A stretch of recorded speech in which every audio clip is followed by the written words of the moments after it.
A paz do Senhor Jesus. Vamos começar mais um cafezinho com Jesus, amém?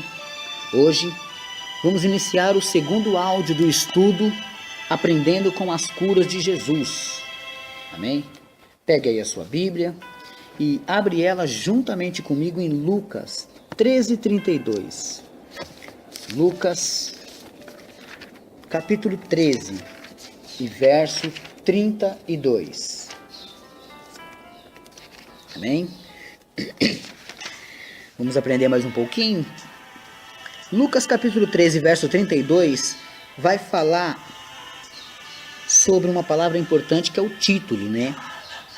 E lhes respondeu: Ide e dizei àquela raposa: eis que eu expulso demônios e efetuo curas hoje e amanhã, e no terceiro dia sou consumado. Amém? Que esses áudios venham trabalhar em sua vida como meio de curas, que cada áudio venha curar a sua vida, venha curar o seu corpo, a sua alma e seu espírito, e venha trabalhar sobre você, amém?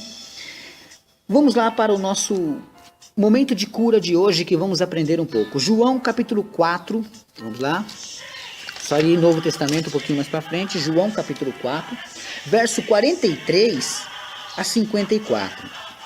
Cura de um filho de um régulo. Cura do filho de um régulo. Vamos ler?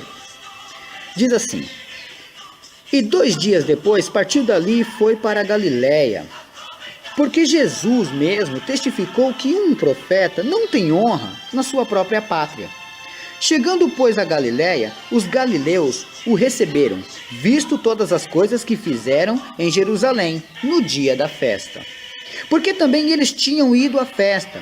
Segunda vez foi Jesus a Canaã da Galiléia, onde da água fizera vinho. E havia ali um régulo, cujo filho estava enfermo em Cafarnaum. Ouvindo este que Jesus vinha da Judéia para a Galiléia, foi ter com ele e rogou-lhe que descesse e curasse e seu filho, porque já estava à morte. Amém? Versículo 48. Então Jesus lhe disse: Se não virdes sinais e milagres, não crereis. Disse-lhe o régulo: Senhor, desce, antes que meu filho morra. Versículo 50. Disse-lhe Jesus: Vai, teu filho vive. E o homem creu na palavra que Jesus lhe disse. E foi-se. E descendo ele, logo saíram-lhe ao encontro os seus servos e lhe anunciaram, dizendo: O teu filho vive, o teu filho vive. Versículo 52. Perguntou-lhes, pois, a que hora se achara melhor? E disseram-lhe: ontem às 7 horas a febre o deixou. E versículo 55. Entendeu, pois, o pai que era aquela hora mesma em que Jesus lhe disse: o teu filho vive. E creu, e ele e toda a sua casa. Versículo 54 e último.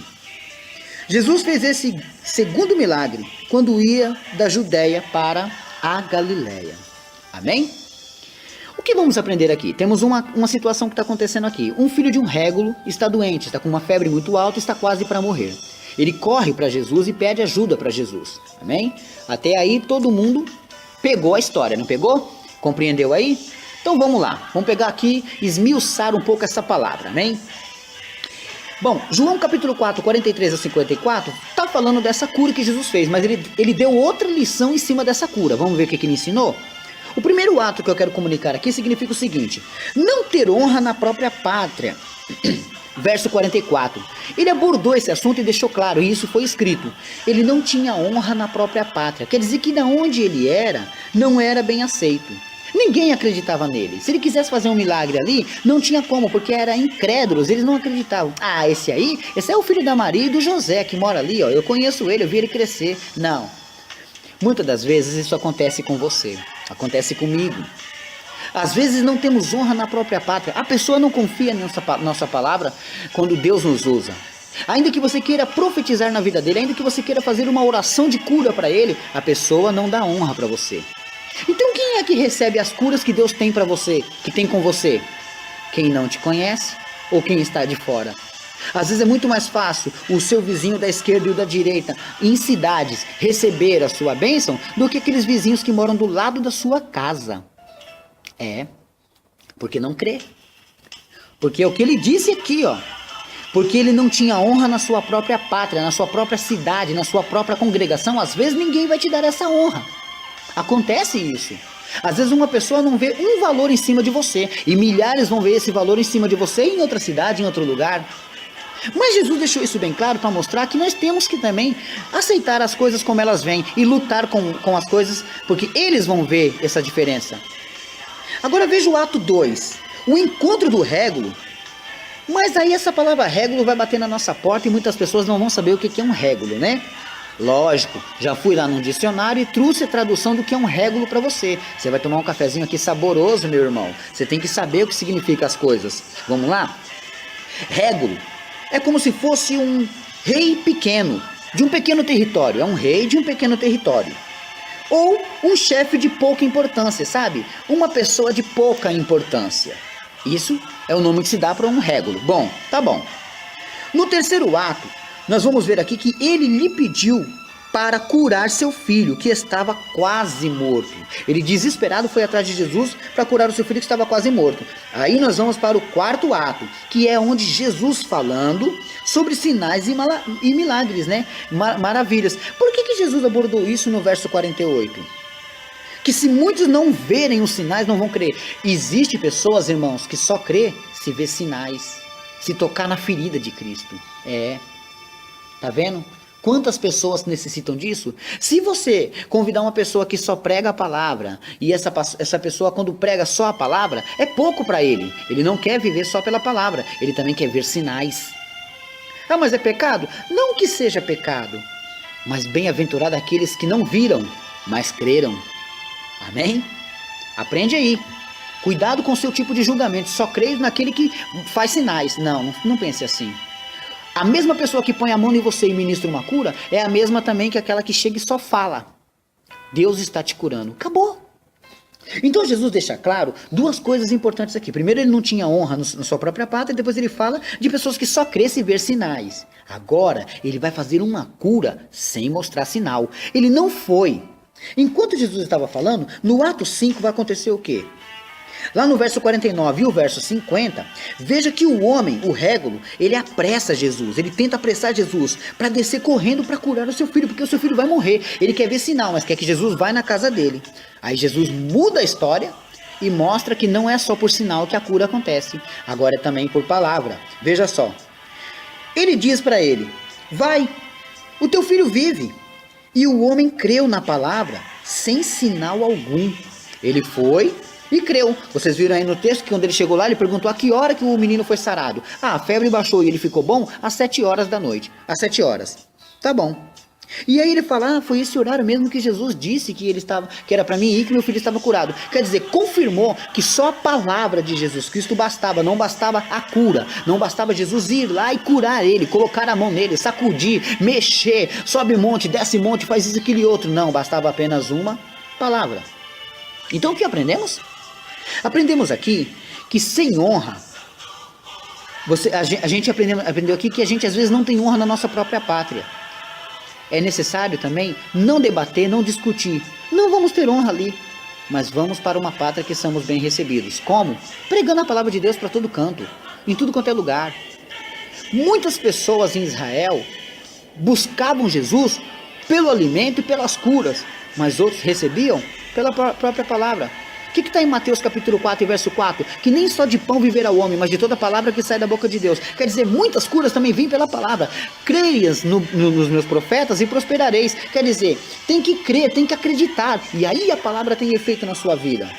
Então a gente aprendeu que Jesus não tinha honra na sua própria pátria, mas ele não debateu nada. Então também não debata. Jesus também falou sobre sinais. Quer dizer, muitas pessoas só vivem pelos sinais. Para com isso. Aceite a palavra de um bom profeta, de um pastor. Agora a terceira coisa que aprendemos aqui é que cura sem haver... E ele curou sem ter ido ao lugar. Quer dizer, o efeito foi o quê? A palavra. O poder foi a palavra. Veja isso que interessante. Abre a sua Bíblia em Lucas capítulo 7, versículos 6 e 7. Vamos lá? Lucas capítulo 7, para finalizar bem aqui esse raciocínio nosso. Capítulo 7, versículos 6 e 7 diz assim, ó. E foi Jesus com eles. Quando já estava perto da casa, enviou-lhe um centurião, uns amigos, dizendo-lhe: Senhor, não te incomodes, porque não sou digno de que entres debaixo do meu telhado. E por isso, nem ainda me julguei digno de ir ter contigo. Dize-lhe, porém, uma palavra, e o meu servo ou o meu criado sarará. O que está acontecendo aí, irmão Alex? Está acontecendo aqui que esse centurião, ele tinha um servo, um homem que trabalhava para ele. E ele estava muito doente, muito moribundo. Aconteceu que ele mandou alguns homens chegar a Jesus. Aí esses homens chegaram a Jesus e falou assim: ó, o meu mestre, meu senhor, mandou dizer para o Senhor que ele não é digno de que o Senhor vá até a casa dele, porque ele é pecador. Mas também ele não se sente digno de vir até o Senhor, porque ele é sujo, pecador. Então o que aprendemos aqui com o centurião? Ele se achou tão sujo no ponto de nem poder receber Jesus na casa dele, nem de ele estar na presença de Jesus. Sujo, sujo, sujo. Mas ele disse uma coisa muito maravilhosa, que isso maravilhou Jesus. Ele disse assim, ó: me dê só apenas uma palavra, basta uma palavra, e o meu servo sarará. Foi o que ele disse. E por isso ainda não julguei digno de ir ter contigo. Dize, porém, uma palavra, e o meu servo sarará. Na mesma hora, no verso 9, diz assim, ó: e ouvindo isto, Jesus maravilhou-se dele. Sabe o que é deixar um Deus maravilhado? Jesus ficou maravilhado, porque ele disse: não sou digno, mas basta uma palavra. Isso é fé. Ele acreditou aquilo que Salomão falou, que as nossas palavras têm poder. Então, Jesus falou que estava sarado, pronto, a palavra foi até aquela pessoa, a pessoa foi sarada. Basta apenas uma palavra. Muitas das vezes queremos ver sinais e maravilhas. Ah, eu só acredito se a pessoa vir na minha casa. Eu só acredito se ele colocar a mão aqui, se ele tocar, se ele fizer isso, aquele outro. Não. A mulher do fluxo de sangue, ela foi e tocou na orla. Então, apenas uma palavra o centurião disse. O que aprendemos nessa mensagem, meus irmãos? Jesus não foi lá fazer o sinal. Jesus não foi lá tocar nele. Bastou uma palavra. E o que eu quero que você aprenda com esse cafezinho? Tome posse da palavra. Você está curado. Tome posse da palavra. Há portas de emprego aberta para você. No nome de Jesus Cristo. O seu casamento está sendo restaurado agora. Não é daqui a pouco. Tome posse da palavra. Não diga não posso, não consigo, será. Não, diga eu posso. Tome posse da palavra. O Espírito Santo de Deus quer que você aprenda isso. Basta apenas uma palavra e tudo vai mudar na sua vida. Amém? Quero que você pegue essa mensagem, medite nela, aprenda com ela. Estamos agora, irmãos, estudando esse estudo que começamos agora. Esse é o segundo áudio sobre aprendendo com as curas de Jesus. Amém? Ele mandou um recado para Herodes, que mandou para o diabo também. Eu expulso demônios e efetuo curas. Qual que é seu problema? Demônios estão atrapalhando a sua vida? Jesus expulsa. Seu problema é curas espiritual, carnal? Jesus cura. Tá com problema no casamento? Jesus cura. Tá com problema de saúde? Jesus cura. Não consegue ter fé? Jesus cura. Amém? Não sei, não te conheço, mas tome posse dessa palavra. O Senhor te dá autoridade. Abre a porta, grita bem alto e diga: Ele é na minha vida. Para trás de mim, Satanás. Repreende todo o mal. Não permita nenhum mal na sua vida, na sua família. Ele te disse e eu te ensinei aqui nessa palavra. Ele não foi curar o homem lá, mas ele deu uma palavra. O centurião disse para ele: não sou digno, mas me dê uma palavra. Então se você falar assim: não, Jesus não vai me ouvir porque eu sou muito sujo. O que esse centurião fez? Já que eu não sou digno, basta uma palavra. E eu estou te dando uma palavra hoje no nome de Jesus Cristo, pela autoridade que o Senhor tem me dado. Seja sarado agora. Amém? Deus abençoe a todos. E fiquem todos na paz do Senhor Jesus.